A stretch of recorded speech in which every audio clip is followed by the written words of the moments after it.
Hi hello welcome to our channel me Nivas Valmiki. Cosmic vastu series లో భాగంగా మనం 5 పార్ట్ల వరకు కంప్లీట్ చేశాం. ఈ రోజు 6వ పార్ట్ లోకి వచ్చాం. గతంలో ప్రీవియస్ గా చేసినటువంటి పార్ట్ 5 లో మనం సైట్ ని ఎలా ఎంపిక చేయాలి అనే విషయంలో పాయింట్స్ వైడ్ గా చెప్పుకుంటూ వచ్చాం. 8 పాయింట్స్ వరకు అయిపోయాయి. ఈ రోజున 9th పాయింట్ నుంచి చెప్పుకుందాం. సైట్ ని ఎలా ఎంపిక చేయాలి అనే విషయంలోని 9వ పాయింట్ ని ఈ రోజు డిస్కషన్ చేసుకుందాం అండి. అదేంటంటే స్పెషల్ కాస్మిక్ కోణాలు. స్పెషల్ కాస్మిక్ కోణాలు దీంట్లో చెప్పినటువంటి 12 కోణాలు స్పెషల్ కాస్మిక్ కోణాలు. ఆయా దిక్కులను బట్టి ఆ దిక్కులకుండే వాటి క్షేత్ర వ్యాప్తులను బట్టి మనం 12 కోణాలని స్పెషల్ కాస్మిక్ కోణాలుగా గుర్తించడం జరిగింది. ఈ స్పెషల్ కాస్మిక్ కోణాల్లో 2 డిగ్రీలు అటు ఇటుగా ఓకే. అయితే ఈ స్పెషల్ కాస్మిక్ కోణాల్లో గనక కట్టుకోగలిగితే ఇక మనకి జాతకాలతో పనిలేదు, మంచి రోజుతో పనిలేదు. ఈ స్పెషల్ కాస్మిక్ కోణాల్లో కట్టుకోగలిగితే 100కి 99% చాలా శుభప్రదంగా ఉంటుంది. అలా కట్టుకున్న ఇళ్లలోని యజమానికి కీర్తి ప్రతిష్టలు, ఆర్థిక బలము పుంజుకుంటాయి. సమాజంలో మంచి పేరు ప్రతిష్టలు ఉంటాయి. ఇప్పుడు ఆ 12 ఏంటో చూద్దామండి. దిక్కులు, క్షేత్ర వ్యాప్తులు. దిక్కులు, క్షేత్ర వ్యాప్తులు. ఇప్పుడు ఇది ఈస్ట్, ఇది వెస్ట్, ఇది నార్త్, ఇది సౌత్ అనుకుంటే ఎక్కడి నుంచి మొదలు పెడదామండి. ఫస్ట్ది ఉత్తరం.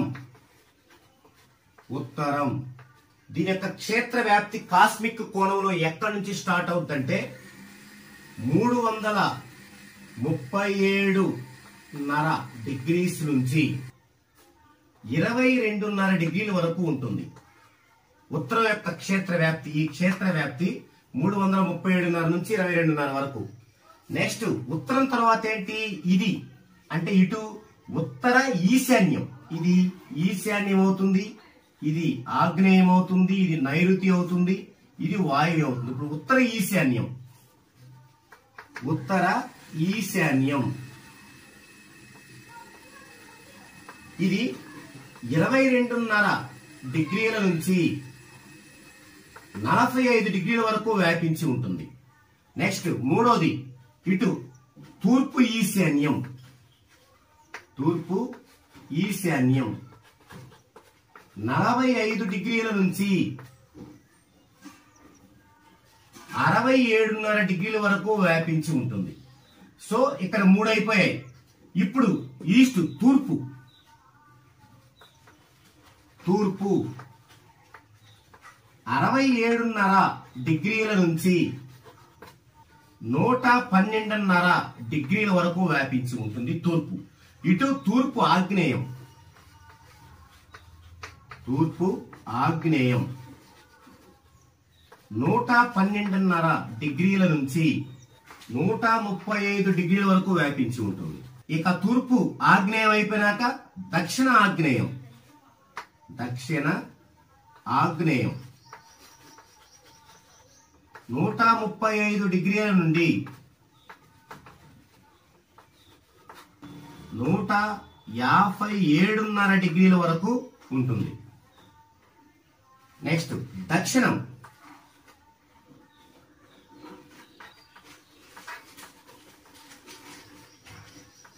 దక్షిణం 157.5 డిగ్రీల నుంచి 202.5 డిగ్రీల వరకు వ్యాపించి ఉంటుంది. నెక్స్ట్ 8. ఇప్పుడు దక్షిణం అయిపోయింది. దక్షిణ నైరుతి. దక్షిణ నైరుతి 202.5 డిగ్రీల నుంచి 225 డిగ్రీల వరకు. ఇక పశ్చిమ నైరుతి 225 డిగ్రీల నుంచి 247.5 డిగ్రీల వరకు. నెక్స్ట్ పశ్చిమం 247.5 డిగ్రీల నుంచి 292.5 డిగ్రీల వరకు 292.5 డిగ్రీల వరకు 11 పశ్చిమ వాయువ్యం 292.5 డిగ్రీల నుంచి 315 డిగ్రీల వరకు. ఇక లాస్ట్ వన్ ఉత్తర వాయువ్యం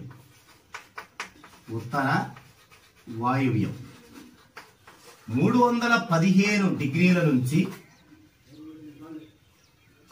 337.5 డిగ్రీల వరకు.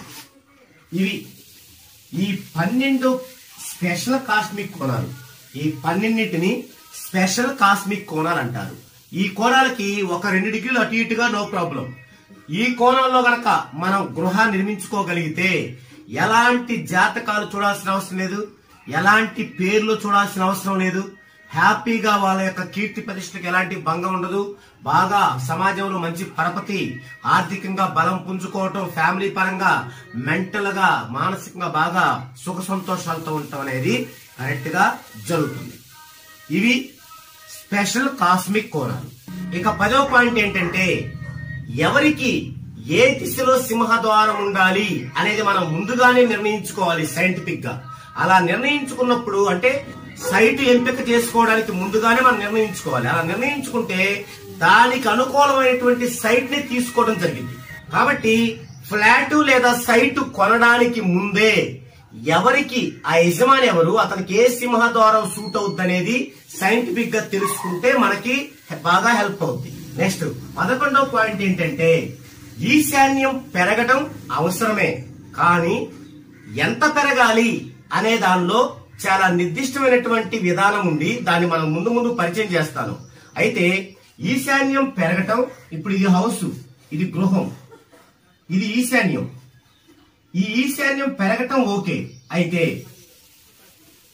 ఈ మిగతా మూలలు తగ్గాలి. అంటే ఇది తగ్గకుండా ఇది పెరగడం రైట్ కాదు. అంటే ఉదాహరణకి ఇప్పుడు ఇదంతా 90 ఉందనుకోండి. ఇప్పుడు ఇది పెరగాలి. ఇది పెరగాలంటే ఏంటి? ఇది పెరగాలంటే ఏం చేయాలి?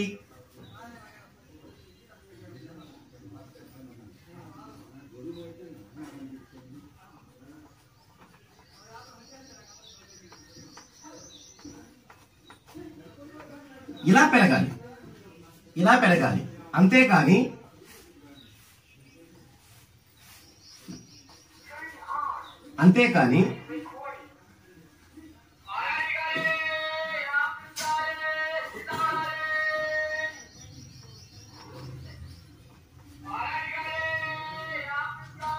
ఇలా పెరగకూడదు. అంటే ఇవి తగ్గకుండా పెరగకూడదు. ఇది పెరగాలి అంటే ఇవి తగ్గాలి. ఇది ముఖ్యంగా మనం గుర్తుపెట్టుకోవాలి. ఇక్కడ ఒకరికి ఇది సైట్, ఇది సైట్. ఈ సైట్ లో ఇటు నార్త్, ఇటు సౌత్, ఇటు వెస్ట్, ఇటు ఈస్ట్ అనుకుంటే ఇది మొత్తం సైట్. ఈ సైట్ లో ఇక్కడ గృహ నిర్మాణం జరిగింది, ఇక్కడ జరిగింది. ఇప్పుడేం చేయాలి? ఇక్కడ గృహ నిర్మాణం జరిగితే మనం ఏదైతే ఈశాన్యం పెరగాలనుకుంటున్నామో ఇది చాలా కన్ఫ్యూజన్ గా ఉంటుంది ఎక్కువ మందికి. చాలా మంది ఇది కాంపౌండ్, చుట్టూ కాంపౌండ్ కట్టుకోవాలి, కానీ కాంపౌండ్ కి ఈ యొక్క ఈశాన్యం పెరగాల్సిన అవసరం లేదు. మనకి ఎంతైతే స్థలం ఉందో మొత్తానికి ఈశాన్యం పెరగాల్సిన అవసరం లేదు, పెరగకూడదు కూడా. ఖచ్చితంగా అది చతురస్రంలో ఉండాలి, 90-90లో ఉండాలి. ఆ లోపల మనం ఎక్కడైతే గృహం నిర్మించుకుంటున్నామో అక్కడ మాత్రమే ఈశాన్యం పెరగాలి. అదే టైంలో మిగిలిన మూలలు తగ్గాలి. ఇది గుర్తుపెట్టుకోవాలి. ఇకపోతే ఇంతకుముందు మనం సౌత్ కి అంచులు ఉండకూడదు, కొంత వదలాలని చెప్పాం. సౌత్ కంటే నార్త్ ఎక్కువ ఉండాలని చెప్పాం. అసలు నిర్దిష్టమైన కొలత ఏంటంటే ఇక్కడ ఒక భాగం వదిలిపెడితే సౌత్ న ఇటు నుంచి రండి, ఇక్కడ 2 భాగాలు వదిలిపెట్టాలి, ఇక్కడ 3 భాగాలు వదిలిపెట్టాలి, ఇక్కడ 4 భాగాలు వదిలిపెట్టాలి. అంటే సౌత్ న 1 ఫీట్, 1 అడుగు గనక మనం ఖాళీ స్థలం వదిలితే దక్షిణాన 2 ఫీట్లు వదలాలి, ఉత్తరాన 3 ఫీట్లు వదలాలి, తూర్పున 4 ఫీట్లు వదలాలి. ఇది పద్ధతి. అంతేగాని మన ఇష్టం వచ్చినట్టు ఇది నార్త్ ఉండాలి కదా అని చెప్పి సౌత్ కి కట్ చేసుకొని సౌత్ కి ఆరించి అంటే మన చోటు పోతుంది, మన ప్లేస్ పోతుందని సౌత్ కి ఆరించి కట్టుకొని ఇటు ఎక్కువ పెట్టుకుంటే దానివల్ల మనకి కాస్మిక్ రేస్ నెగిటివ్ గా ఇంట్లోకి వస్తాయి, వాస్తు దోషానికి గురవుతాం అనమాట. ఇది కరెక్ట్ పద్ధతి. ఇక్కడ 2 విషయాలు చెప్పుకున్నాం. ఒకటి, మనం ఉన్న ప్లేస్ మొత్తంలో కాంపౌండ్ వాల్ కట్టుకోవాలి ఖచ్చితంగా. కట్టుకునే దగ్గర ఎట్టి పరిస్థితుల్లో ఈశాన్యం పెరగకూడదు, పెరగాల్సిన అవసరం లేదు. ఇక లోపల గృహాన్ని ఎలా నిర్మించుకోవాలి? మనకున్న సైట్ లో మనం సౌత్ నుంచి ఇలా వస్తే 1:2:3:4 ఈ నిష్పత్తిలో ఖాళీ స్థలము ఖచ్చితంగా ఉండాలి. ఇది 11th పాయింట్. ఇక 12వ పాయింట్, లాస్ట్ పాయింట్. ఇక్కడ మనం గేటు నుంచి హౌస్ లోకి ఎంటర్ అవడం అనేది ప్రదక్షిణ క్రమములో ఉండాలి. ప్రదక్షిణ క్రమం, ఈ క్రమంలో జరగాలి. ఏంటి ప్రదక్షిణ క్రమం చూద్దామండి.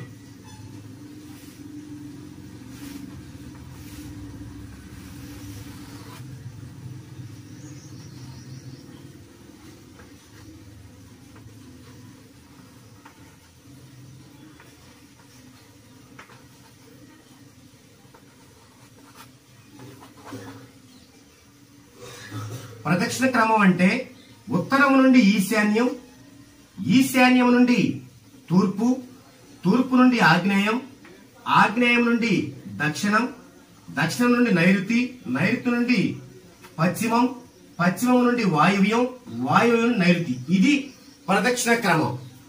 ఈ ప్రదక్షిణ క్రమంలోనే మనం నడక అనేది ఉండాలి. ఇంకొకటి వివరంగా చెప్తాను. ఉదాహరణకి ఒక కాంపౌండ్ వాల్ ఇలా ఉందనుకుందామండి. ఇలా కాంపౌండ్ వాల్ ఉంది.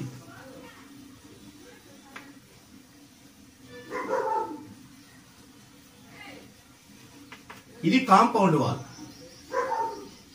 ఈ కాంపౌండ్ వాల్ లో మనం ఇక్కడ ఎంట్రన్స్ ఉంది అనుకుంటే, ఇక్కడ ఉంది ఎంట్రన్స్ అనుకుందామండి. ఇది ఎంట్రన్స్, కాంపౌండ్ వాల్కి ఎంట్రన్స్.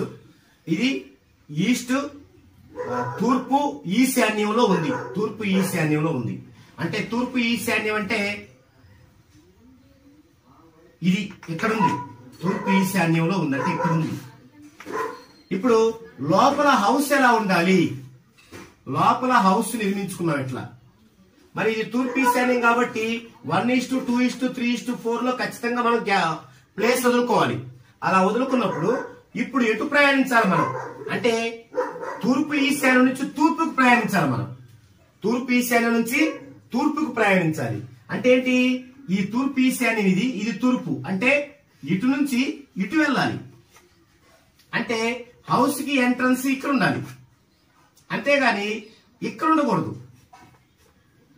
ఒకవేళ హౌస్ కి ఎంట్రన్స్ ఇక్కడ ఉంటే ఇక్కడ నుంచి ఇటు వెళ్ళకూడదు, ఇటు నుంచి ఇటువైపు వెళ్ళి ఇలా వెళ్ళాలి. అంటే ఈశాన్యంలో మనకి ప్రహరీ గోడ అంటే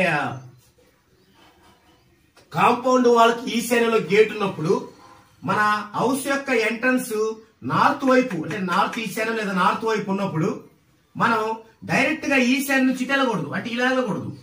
ఈశాన్యం నుంచి తూర్పు, తూర్పాగ్నేయం, దక్షిణాగ్నేయం, దక్షిణ నైరుతి, పశ్చిమ నైరుతి, పశ్చిమం, పశ్చిమ వాయువ్యం, ఉత్తరం ఇలా వెళ్ళాలి. అంతేకాని ఇటు దగ్గరలో ఉంది కదా అని ఇటు వెళ్ళకూడదు. ఇది ఖచ్చితంగా పాటించాలి. ఇది 12వ పాయింట్.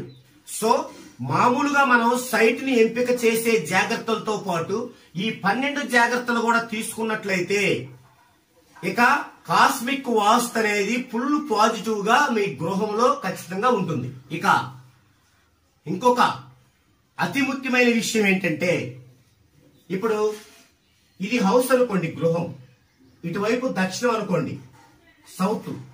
ఈ సౌత్ ఉన్నప్పుడు మనము కొంత స్థలం వదులుకుంటాం, ఇలా కట్టుకుంటాం. ఎంట్రన్స్ సౌత్ వైపే ఉంటుంది మనకు హౌస్ కి. ఇలా ఉన్నప్పుడు ఈ యొక్క ద్వారం మధ్య బిందువు ఈ దక్షిణాంతానికి సరళ రేఖలో ఉండకూడదు. దక్షిణాంతము అంటే ఏంటంటే ఇటువైపు దక్షిణం ఉన్నప్పుడు మొత్తం 9 భాగాలు చేసుకోవాలి. మనకున్న దక్షిణముని 9 భాగాలు చేసుకోవాలి. ఆ 9 భాగాల్లో ఇటు 2 భాగాలు ఇటు 2 భాగాలు వేస్తే మధ్యలో 5 భాగాలు వస్తాయి.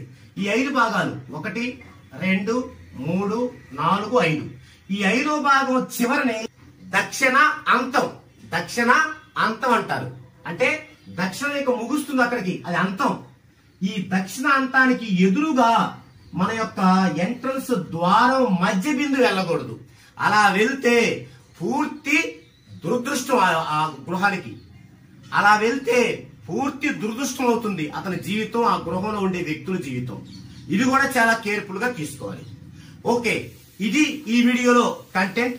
నెక్స్ట్ వీడియోలో శంకుస్థాపనం గురించిన పూర్తి వివరాలు, శంకుస్థాపనకి ఎలాంటి శంకువుని వాడాలి, అది శంకువు వాడటం వల్ల కలిగే ప్రయోజనాలేంటి, ఆ శంకువు ఎంత వరకు బాగుంటే ఆ యజమానికి ఎందుకు అంత బాగుంటుంది, ఆ శంకువులో ఉన్నటువంటి ఫార్ములాకి ఈజిప్ట్ లో ఉన్న గిజా పిరమిడ్ ఫార్ములాకి సంబంధం ఏమిటి, ఇలాంటి ఆసక్తికరమైన విషయాలతో నెక్స్ట్ పార్ట్ లో కలుద్దామండి.